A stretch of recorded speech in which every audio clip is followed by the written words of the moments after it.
안녕하세요. 계시록 16장 1절로 3절 말씀 보시겠습니다. 또 내가 들으니 성전에서 큰 음성이 나서 일곱 천사에게 말하되 너희는 가서 하나님의 진노의 일곱 대접을 땅에 쏟으라 하더라.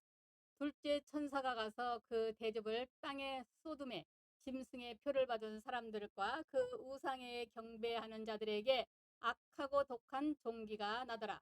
둘째 천사가 그 대접을 바다에 쏟음에 바다가 곧 죽은 자의 피같이 되니 바다 가운데 모든 생물이 죽더라.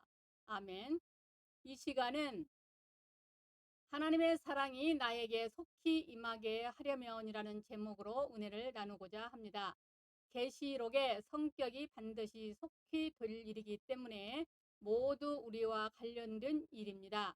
그러므로 끝까지 관심 가지고 귀 기울여 주시기 바랍니다. 이 일곱 대접 재앙에 대하여 여러 견해가 있습니다.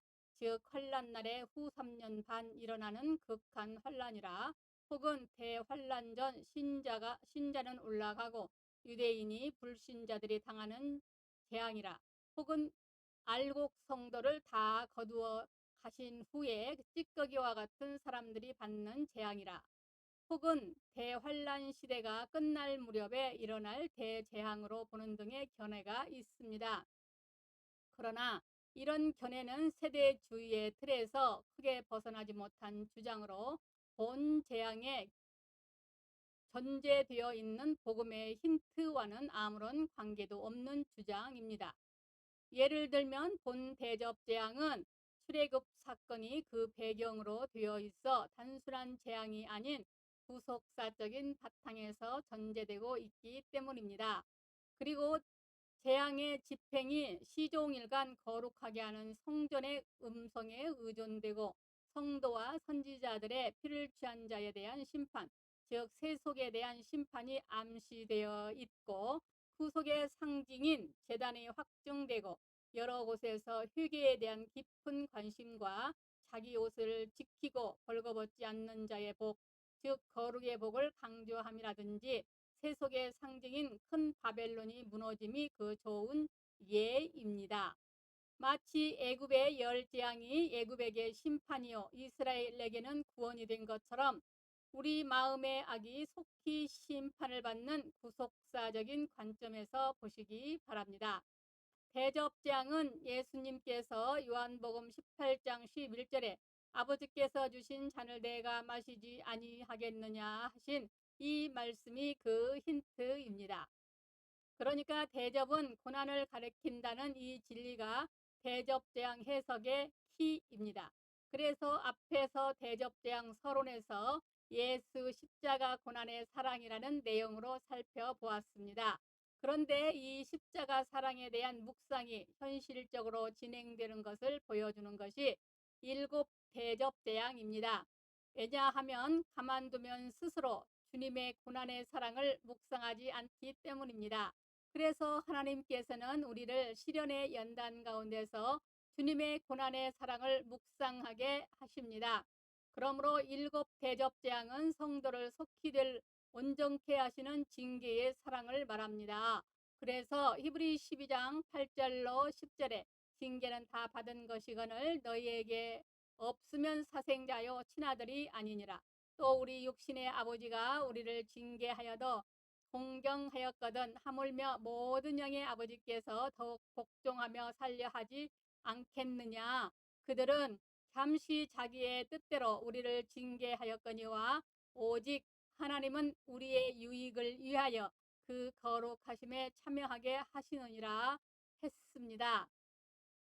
베드로도 베드로전서 1장 6절로 7절에 그러므로 너희가 이제 여러 가지 시험으로 말미암아 잠깐 근심하게 되지 않을 수 없으나 오히려 크게 기뻐하는도다.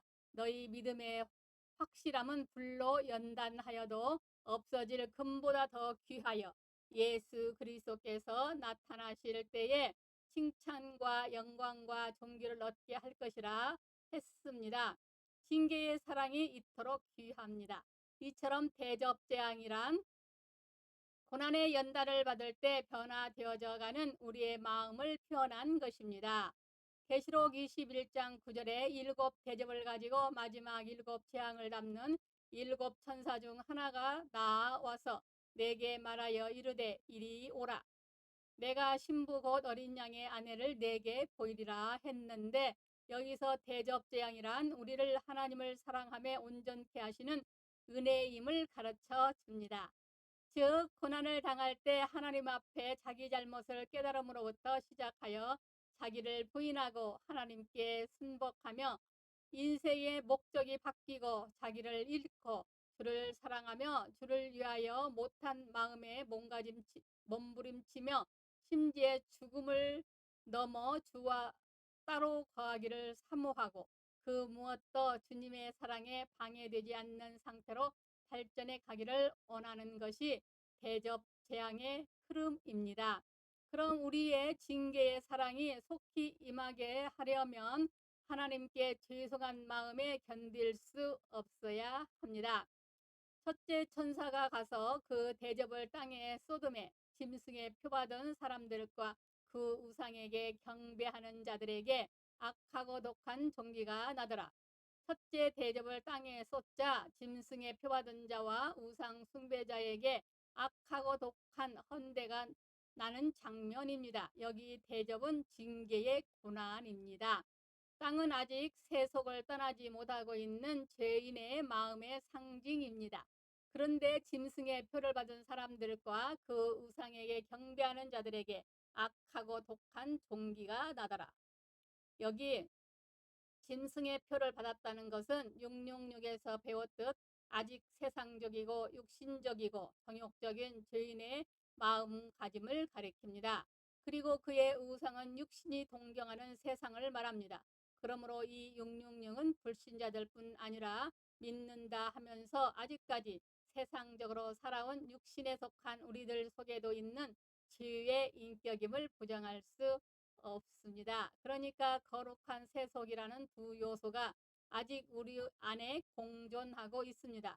그런데 짐승표를 받은 사람들과 그 우상에게 경배하는 자들에게 악하고 독한 종기가 납니다. 그러니까 아주 괴로워하는 장면입니다. 이처럼 하나님의 징계의 사랑을 받으면 처음에는 깨닫지 못하다가 성령의 도우심으로 징계라는 것을 깨닫게 되면 하나님 앞에 바로 살지 못한 것에 대해 회개하는 마음이 생겨납니다. 즉 하나님의 강권적인 손길 앞에 이제까지 육신이 원하는 대로 죄의 인격대로 살았음을 슬퍼하고 세상을 사랑했던 것을 뉘우치며 회개하기 시작합니다. 이와 같은 현상은 죄인이 그리스도의 십자가 사랑을 깊이 깨달을 때도 나타나는 초기 현상입니다. 그러나 사탄에 참소받는 그런 양심 현상과는 다릅니다. 사탄의 참소도 고통스럽지만 참소는 자신을 정죄하는 절망적인 것이지만 이 대접은 자신의 죄를 인정함은 같지만 용서의 하나님 앞에 진실로 가슴치며 돌아오는 회개입니다. 정죄와 회개는 다르단 말입니다. 마치 탕자가 온갖 고난 가운데 아버지의 사랑을 깨닫고 회개하고 돌아오듯 징계의 고난 앞에 아버지의 사랑을 깨닫고 돌아오는 것과 같습니다. 마치 고린도 교인들이 바울의 편지를 받고 가슴을 치며 회개했던 것과 흡사합니다. 고린도후서 7장 10절로 11절에 하나님의 뜻대로 하는 근심은 후회할 것이 없는 구원에 이르게 하는 회개를 이루는 것이요 세상 근심은 사망을 이루는 것이니라. 보라, 하나님의 뜻대로 하게 된 이 근심이 너희로 얼마나 간절하게 하며 얼마나 변증하게 하며 얼마나 분하게 하며 얼마나 두렵게 하며 얼마나 사모하게 하며 얼마나 열심 있게 하며 얼마나 벌하게 하였는가. 너희가 이 일에 대하여 일체 너희 자신의 깨달음을 나타내었느니라 했습니다. 하나님의 사랑이 나에게 속히 임하게 하려면 세상에 속한 마음을 죽이고 속히 성결해야 합니다. 3절 둘째 천사가 그 대접을 바다에 쏟음에 바다가 곧 죽은 자의 피같이 되니 바다 가운데 모든 생물이 죽더라.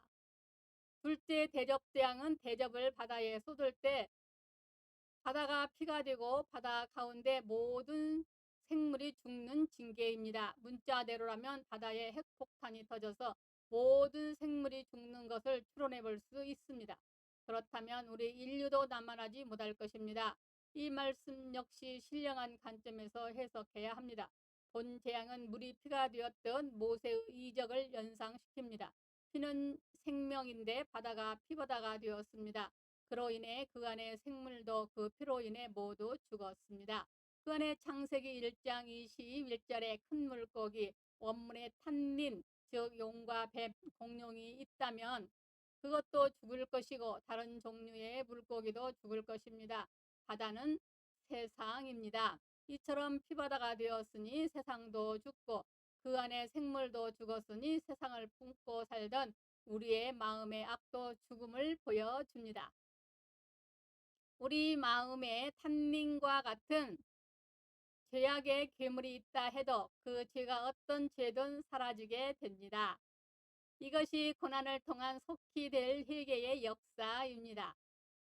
우리가 완악하고 마음에 악이 크면 클수록 더 강한 하나님의 손길을 피할 수 없을 것입니다. 즉 우리는 앞에 첫째 대접에서 자신의 죄악을 깨닫고 크게 마음 아파함을 보았습니다. 그런데 둘째 대접에서는 이 마음 아파함이 한 걸음 더 나아가 세상이 나를 대해서 죽고 나도 세상에 대해서는 죽은 세상에 속한 마음을 회개하는 것을 가르칩니다. 이것이 회개의 열매입니다. 그래서 갈라디아 6장 14절에 그러나 내게는 우리 주 예수 그리스도의 십자가 위에 결코 자랑할 것이 없으니 그리스도로 말미암아 세상이 나를 대하여 십자가에 못 박히고 내가 또한 세상에 대하여 그러하니라. 세상도 우리에 대해 죽고 우리도 세상에 대해서 죽었다는 말입니다. 이 진리를 진실로 받아들여 세상과 구별되어야 합니다. 왜냐하면 죄는 하나님의 원수입니다. 그래서 로마서 8장 5절로 8절에 육신을 따르는 자는 육신의 일을, 영을 따르는 자는 영의 일을 생각하나니 육신의 생각은 사망이요 영의 생각은 생명과 평안이니라. 육신의 생각은 하나님과 원수가 되나니 이는 하나님의 법에 굴복하지 아니할 뿐 아니라 할 수도 없음이라. 육신에 있는 자들은 하나님을 기쁘시게 할 수 없느니라 했습니다. 어떻게 이런 죄악에서 떠날 수 있을까요? 성도는 예수 안에서 거룩함을 입은 자입니다. 이 거룩의 복음에 서시기 바랍니다.